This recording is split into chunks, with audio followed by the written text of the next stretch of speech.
We've provided comprehensive, easy-to-use templates and defaults for schedules and retention settings in Carbonite Safe Server Backup that will serve the vast majority of users' needs. But for those who want to understand more about what they're selecting or how it all works, there are some important concepts to know that may not be intuitive. Let's start with a sample schedule for a file system backup set here. It should be noted that some backup types have restrictions on the scopes they can use. For instance, system state backup types do not support incremental backups. Other backup types can do either differential or incremental backups, but not both. If you notice that any of these scopes can't be selected for a backup set, that's because they aren't possible in that particular scenario. Each of these scopes has strengths and weaknesses. While it's simplest to restore from full backups, using only full backups takes lots of time to back up and does not efficiently use backup space. Differential backups will be fast at first, but will grow and complicate over time as changes from the full backup compound. And depending on too many incremental backups, while consistently fast to backup, forces Carbonite Safe Server Backup to retain and retrieve data from a very long string of backups during a restore, which reduces performance. As the chain of dependency increases, restores become more complex, and the chance of damage to an incremental backup, compromising the chain of dependency, increases. With these nuances in mind, how do you maximize efficiency with Carbonite Safe Server Backup? The best way is to use a combination of these backup scopes, and that is why you can have multiple entries in a schedule. Each entry is the scheduled operation for one of these scopes of backups. In this example, we can see this backup set is scheduled to take a full backup once a month and incremental backups every day. This creates a fresh backup of all the selected data once a month, and any of the data that changes over the next month are backed up in daily incremental backups, creating a daily restore point. After about 30 days, a new full backup runs, and a new backup cycle begins.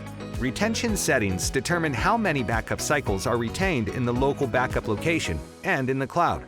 Once the number of completed backup cycles is greater than the number set here, the oldest backup cycle is deleted.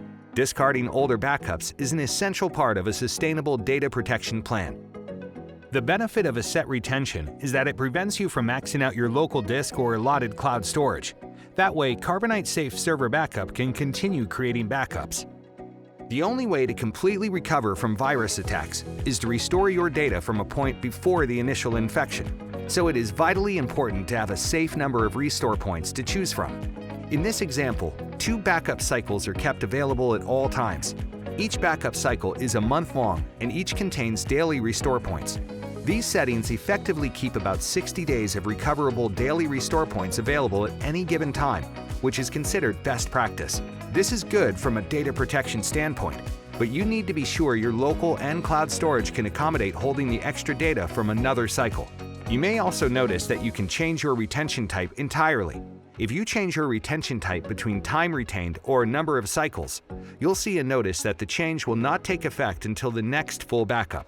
This is important to remember.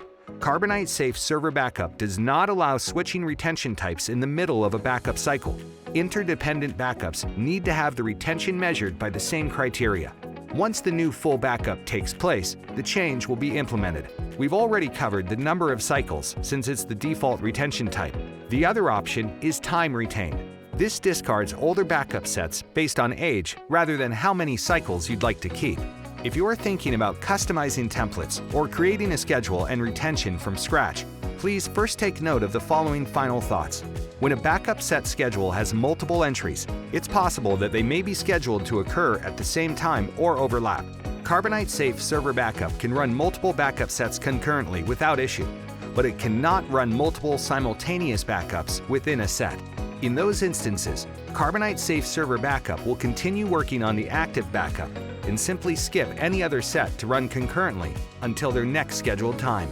Making any major changes to these settings, such as changing between weekly or monthly for a scheduled backup, or changing the type or values under retention, can have profound effects on the total number of restore points and period of time you can recover from, which may not be the best use of your subscription. Okay, that was an in-depth look at the concepts behind scheduling and retention in Carbonite Safe Server Backup. We hope you found it enlightening and that the concepts and recommendations from this video are helpful when exploring customization.